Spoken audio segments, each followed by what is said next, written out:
Boker Mevora, Chodesh Tov, j'espère que vous allez bien, Be'ezrat Hashem, que vous êtes en pleine forme. Un petit mot, encore un Toda pour toutes les femmes qui ont fait l'effort incroyable d'arriver, malgré la fatigue, malgré les obligations, à Baït Vegan pour lancer ce nouvel atelier sur les Midot. Combien c'est réjouissant de se dire je me prends en main, je me prends en main sur ce qui est Ikari dans ma vie, ce qui va être essentiel dans ma vie, sur ce qu'attend Hachem de moi, c'est-à-dire de réparer mes midot.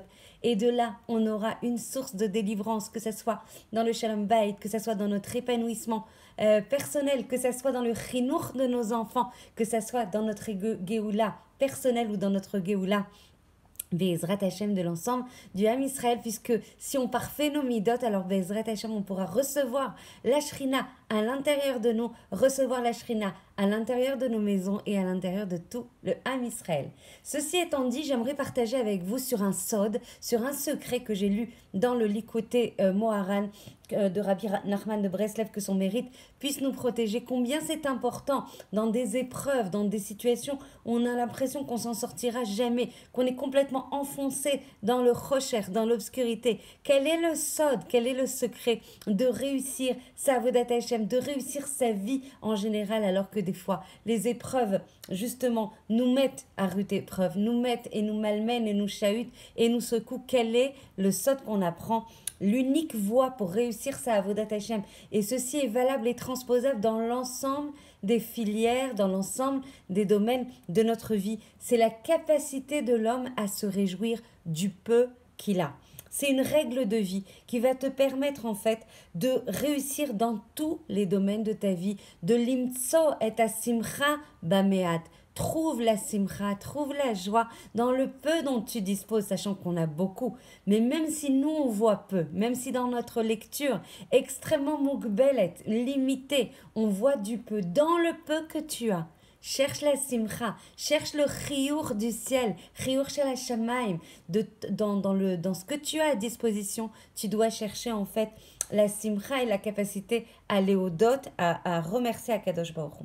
Si on regarde de près, dit Rabbi Nachman de Breslev, la raison qui nous bloque dans notre développement, que ce soit au niveau rouhani, au niveau spirituel, que ce soit au niveau de notre développement dans notre vie en globalité, c'est qu'on voit en fait des choses qui nous permettent pas, de nous dire bien sûr qu'il y a des choses qui sont positives. On est complètement dans une lecture qui fige une réalité comme quoi on n'a pas réussi, comme quoi on est en échec, comme quoi tout le monde avance sauf moi. C'est toujours le regard vis-à-vis des autres, vis-à-vis de ma situation, vis-à-vis des autres, que moi je n'avance pas, que moi malgré mes efforts je suis tkoua, je suis immobilisée dans une situation dont je ne sors pas. Ce sont toujours les mêmes sentiments, les mêmes souffrances, les mêmes ashvaot, les mêmes comparaisons qui, au lieu de nous donner du moteur pour s'en sortir, du moteur pour être en simcha de ce peu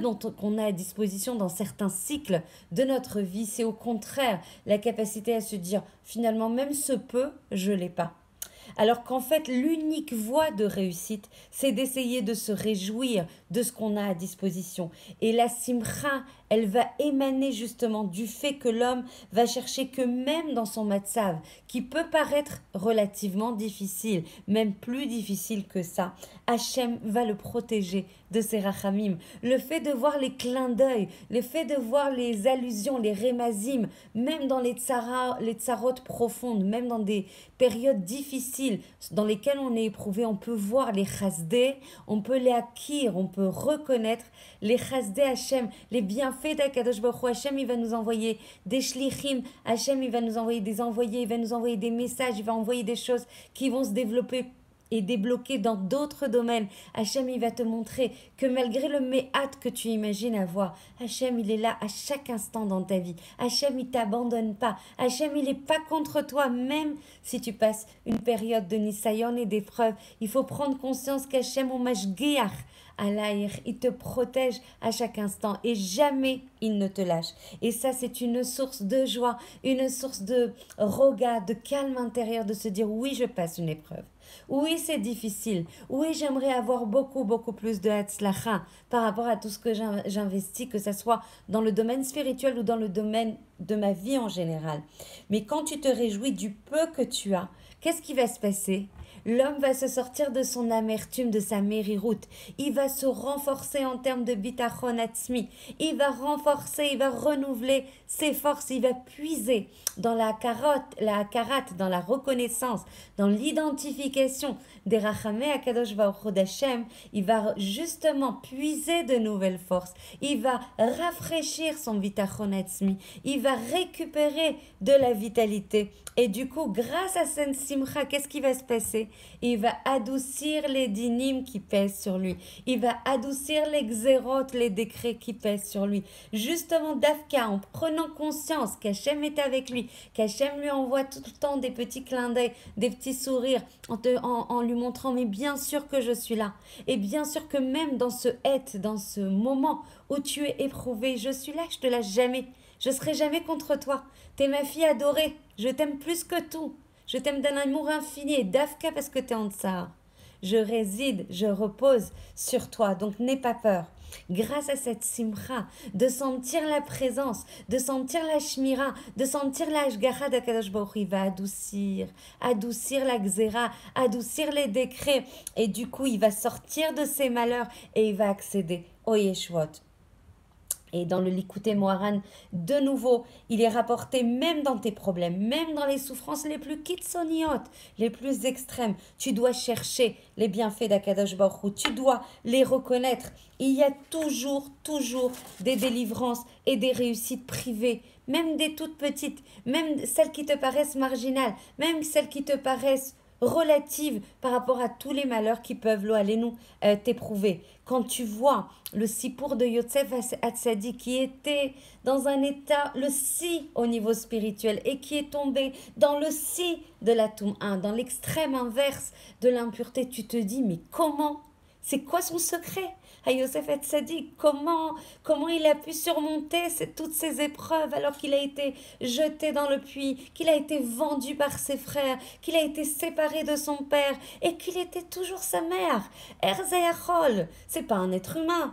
Comment avec toute cette succession d'épreuves, alors qu'il était au plus haut niveau spirituel, il a pu surmonter, se renforcer, se dépasser, maintenir, protéger sa simra? C'est pas possible. C'est quoi son secret? Le secret, c'est de savoir que même si Yosef savait qu'il était noyé dans le malheur, il l'a contré, il l'a battu. Comment il s'est disputé au mitnaged?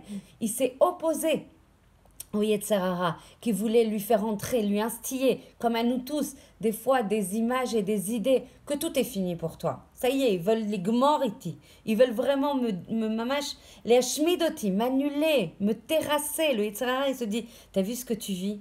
T'as vu tout ce que t'as investi? Regarde le résultat. Et le Yetzerara, il veut absolument persister jusqu'à que tu tombes définitivement. Or, il n'y a aucun Yehush, il n'y a aucun désespoir. Il n'y a pas de situation dans le monde où il n'y a que Midat Adin. Il n'y a pas. Akadosh Baruch Hu, il est malé rachamim. Donc, même dans une Mida de din, une Mida de rigueur, une Mida où tu as des xérotes sur toi, des épreuves, il y a toujours de la lumière. Il y a toujours des bienfaits. Il y a toujours de la shmira. Il y a toujours chiyuch min hashamayim. C'est kolkach chashuv de ne jamais désespérer, parce que le désespoir, c'est justement le contraire d'Akadosh Baruch Hu. Ça veut dire en fait que tu ne reconnais pas qu'Akadosh Baruch Hu, il est tout le temps mashgiach, il est tout le temps à côté de toi. Et ça, quel que soit ton matzav. Hachem est en tsar avec moi. Hachem me protège et me tient la main à chaque seconde. Ce qui va m'aider justement à réussir ma vie, à réussir ma avodat Hachem, même dans les moments les plus chashouchim, même dans les moments qui sont les plus obscurs, c'est de dire, oui, il y a de la souffrance, mais il y a aussi en équilibre. beaucoup, beaucoup de rachamim. Et mon travail à moi, c'est quoi? C'est justement non seulement de les reconnaître, mais en plus de les identifier, et en plus de les valoriser, et en plus de dire merci. Quand on a ces petits clins d'œil, ces petits messages d'Akadosh Baruch Hu, qu'Hachem nous protège à chaque instant, qu'il faut les chercher, qu'il faut se renforcer de ces petits messages, c'est ça qui va te donner la force de continuer, c'est ça qui va te donner la force de te battre, c'est ça qui va te donner la force, les amines, de croire, chazak, chazak, chazak, en dépit de tout entendement justement, c'est là la émouna, de croire en les chasdé, Hachem, de les reconnaître, de les identifier, de les valoriser, de nous donner cet influx, cette zrima de koroth nouvelles qu'Akadosh Baruch Hu nous envoie du ciel. Il faut les voir. Le problème, c'est que quand on tombe dans le désespoir, on tombe dans une telle obscurité qu'on ne le voit plus. Donc il faut rester vraiment ma'amin, il faut vraiment rester aware, comme on dit en anglais, suffisamment lucide sur la réalité qui t'entoure, sur la conscience que de toute façon, il n'y a pas, c'est pas possible d'arriver à un moment où il n'y a que Midat Hadin 100%. Il faut espérer, il faut continuer. Et Akadosh Baruch Hu, par ce Koach HaEmuna, par justement cette capacité à rester ma'amina et en simcha du peu que tu as, alors Akadosh Baruch Hu, il va te remplir de toutes les Yeshuot, il va adoucir tous les dynim qui pèsent sur toi et tu vas retrouver le sourire dans ta vie. Il faut sentir la Hashgacha, il faut se remettre dans les mains d'Akadosh Baruch Hu. Et de là, Bezrat Hashem, tu réussiras non seulement ton épreuve qui n'aura plus besoin d'être, puisque justement tu l'as réussi, tu l'as surmonté par la force de ta émouna, par la force de la reconnaissance des chasdei Akadosh Baruch Hu, et tu réussiras non seulement ta avodat Hashem, mais aussi ta vie, que l'on puisse avoir le mérite de se réjouir du peu qu'on a, même dans les endroits les plus obscurs, qu'on puisse se coller à Akadosh Baruch Hu, qu'on puisse vraiment se remettre entre ses mains. Et de là, nous accéderons à une avodat Hashem encore plus forte, encore plus remplie de sens, encore plus collée à Kadosh Baruch Hu, que l'on puisse avoir ce mérite pour tout le Ham Israël Kulo. Je vous embrasse très fort et je vous souhaite une très très belle journée. Be'ezrat Hashem.